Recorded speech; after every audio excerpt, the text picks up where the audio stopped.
Hello, welcome to the lecture series on literary criticism.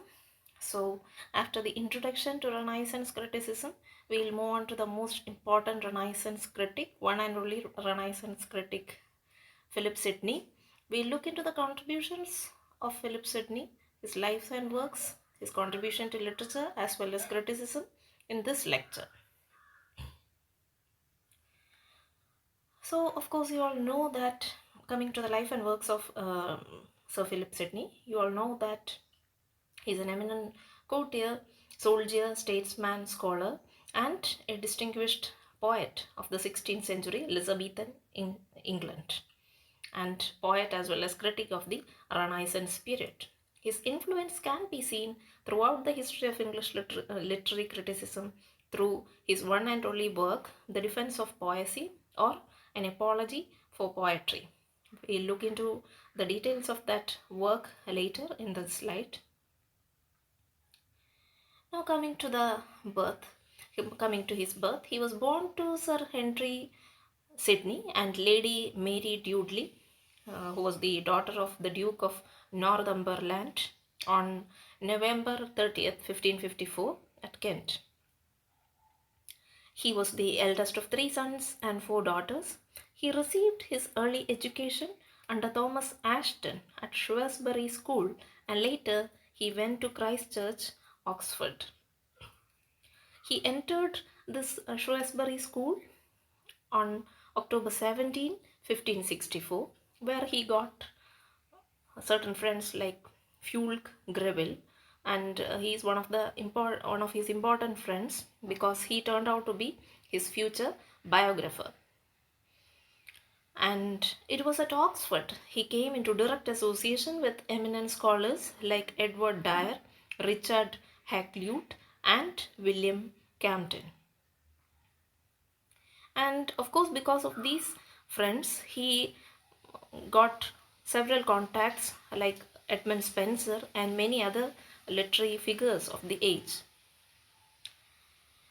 After leaving Oxford, or after finishing his studies, he traveled in and around Europe for 4 years. Especially he visited countries like France, Germany, Italy, and Austria.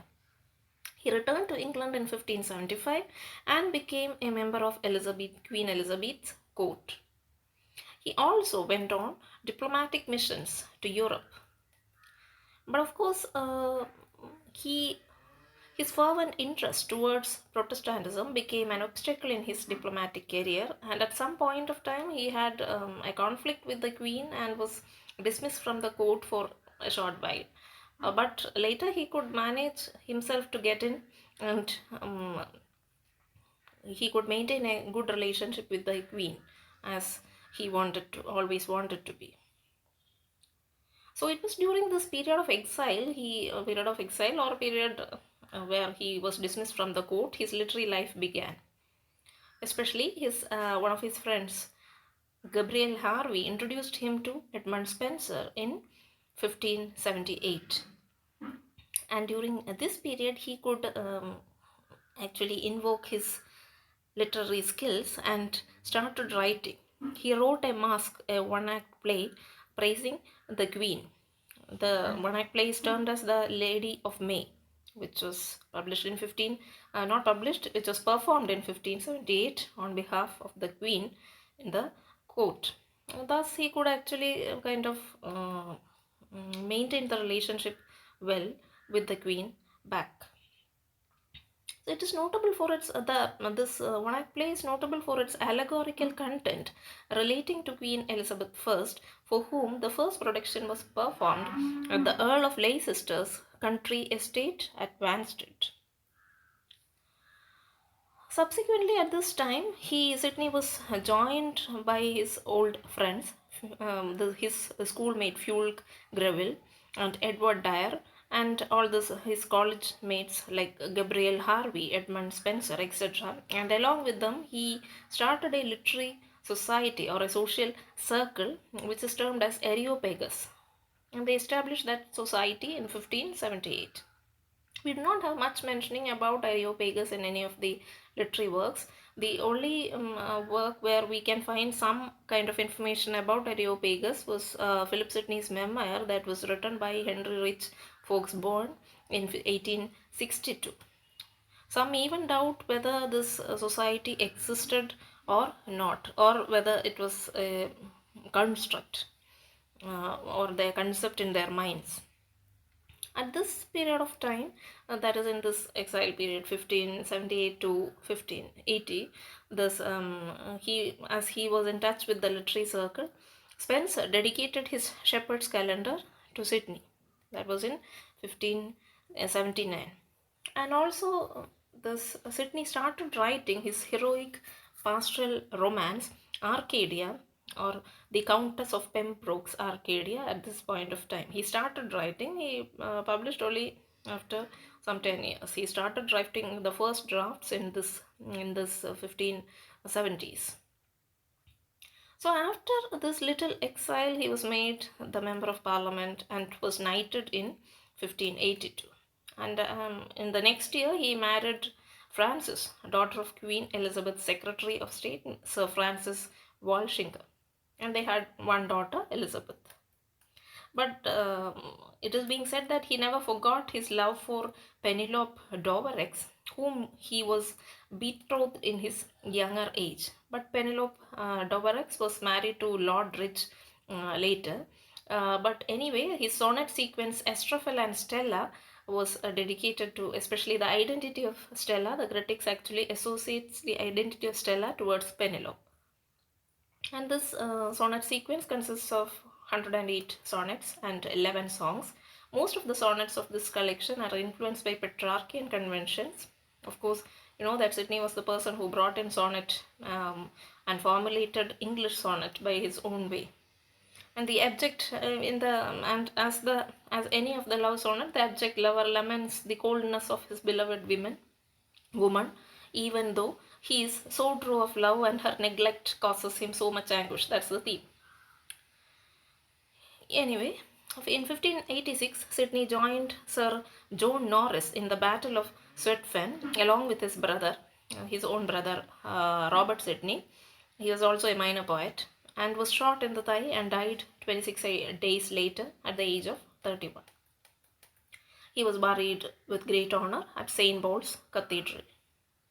The news of his death was received in England with great dismay, and several elegies were written as a tribute, among which the most memorable is Spenser's Astrophel. And and it is considered as one of the most greatest English Renaissance elegies.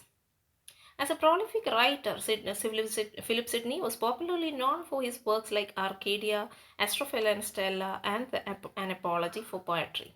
That is his critical work. The form of sonnet is that which Sidney's name is most closely connected, because we got something like English sonnet of England by its own through Sidney's innovations.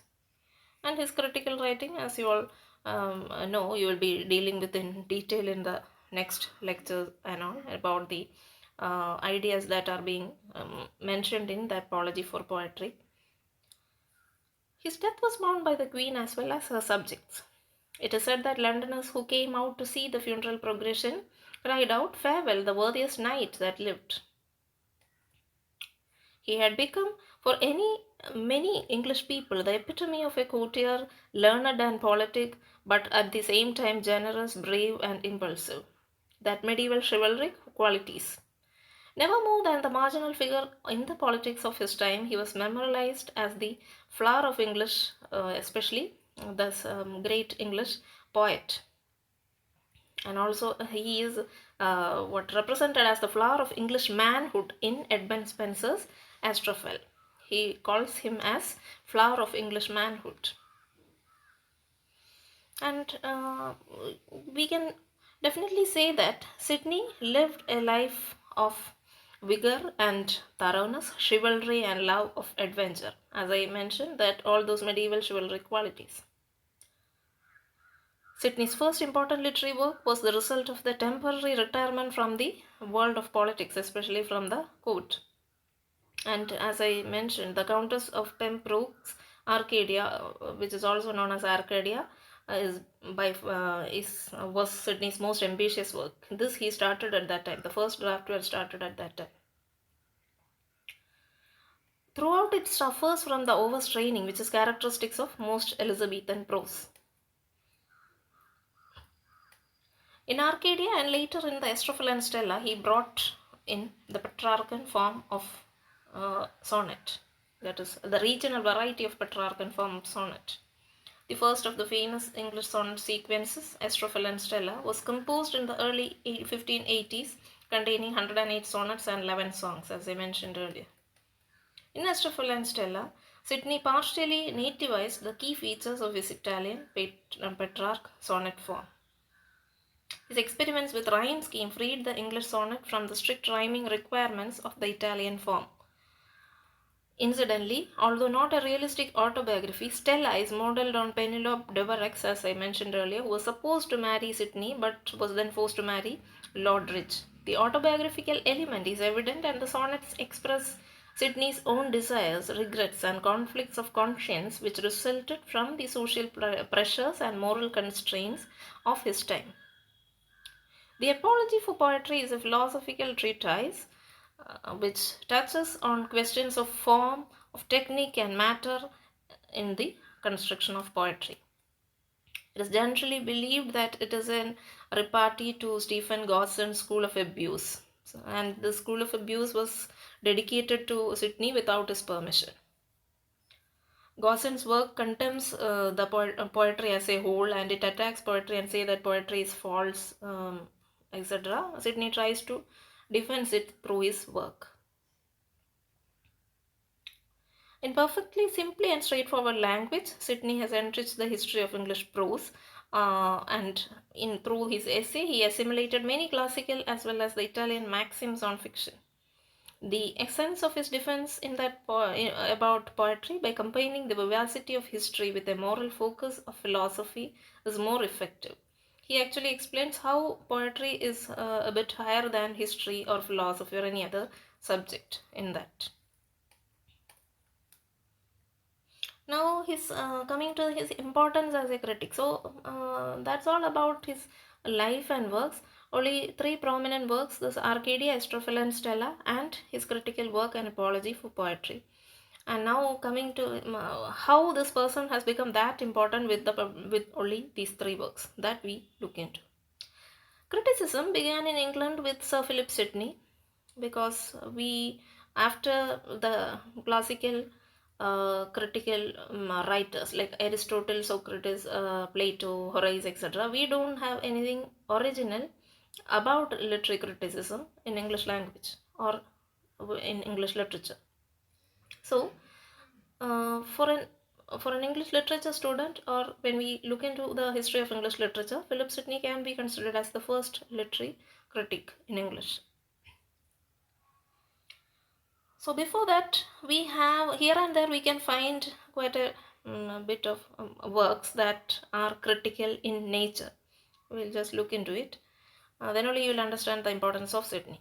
In the literary history of England, Chaucer had the critical spirit in him, but it did not find the proper trajectory. Of course, you know, you are familiar with the work Canterbury Tales, in which it's a poetry. He is actually criticizing the society and the kind of approach towards religion, by the how religion is taken with that ease, that is being reflected, but it is not a critical work, it is a poetry, as you all know.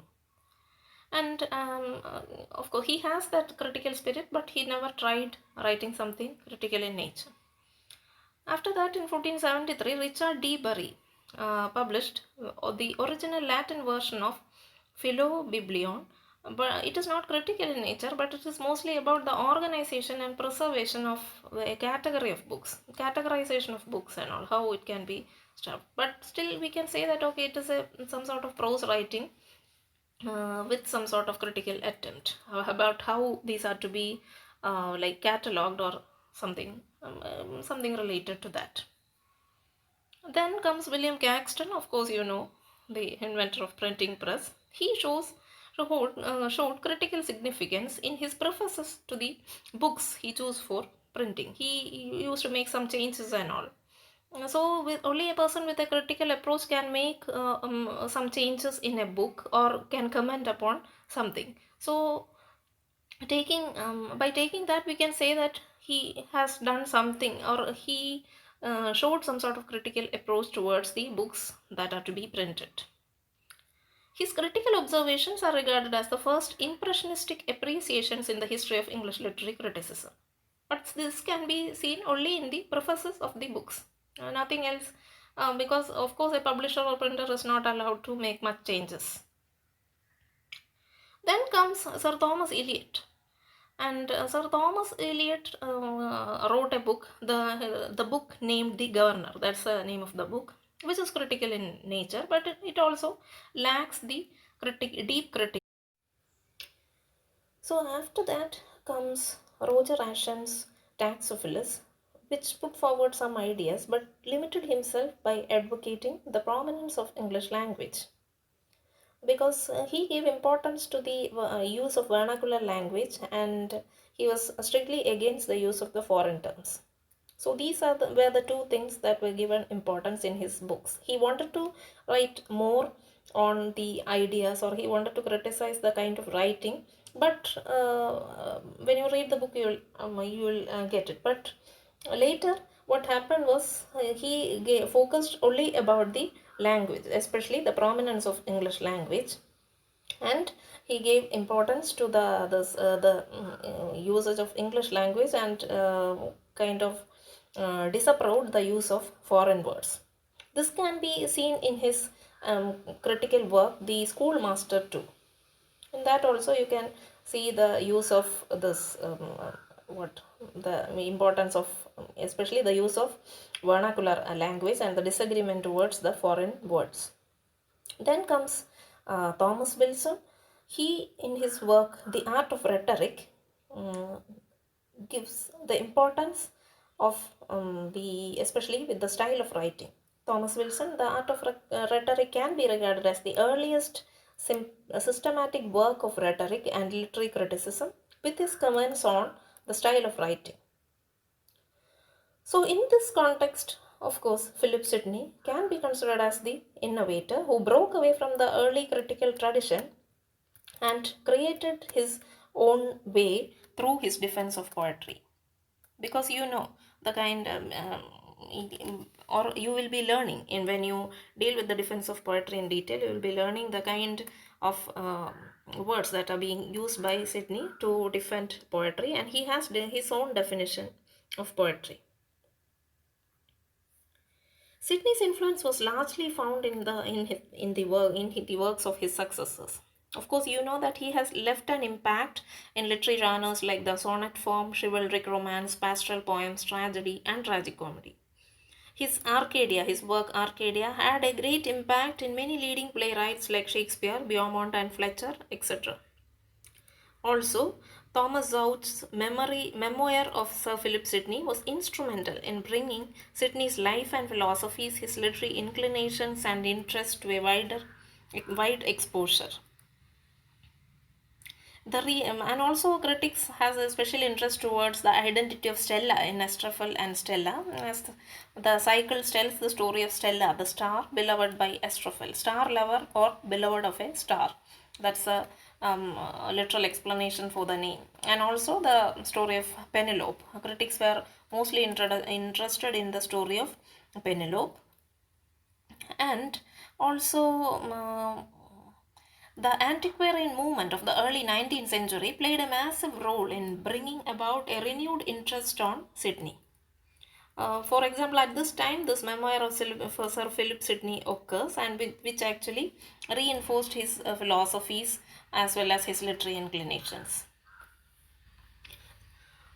Sidney also influenced quite a lot of metaphysical poets like Donne. His contribution to literary criticism opened up future prospects for the writers, and this can be seen in the critical works of Shelley, Coleridge, etc. All those romantic age writers, especially in the Defense of Poetry, which was published in 1840 by Shelley, and Coleridge on Poesy or Art, which was published in 1818. More than 40 works by English and European authors were dedicated to Sydney, especially the works on divinity, ancient and modern history, geography, military affairs, especially because Sydney was a statesman and courtier, then law, logic, medicine, and poetry. Many of these works, more than 40 works by English writers and European authors, were dedicated to him. This shows his significance and importance. And the significant theme or idea that's being represented in his critical work is the portraiture. And also, he has defined poetry by his own. And of course, he gave a speaking picture to the poetry. That is what the role of poetry is, to teach and to delight. All these things that you will be learning when we deal with the apology for poetry. So that's all about the importance of Sydney and his contributions to literature and criticism. We'll be back for the detailed discussion on his critical work, An Apology for Poetry, in the next class. Thank you.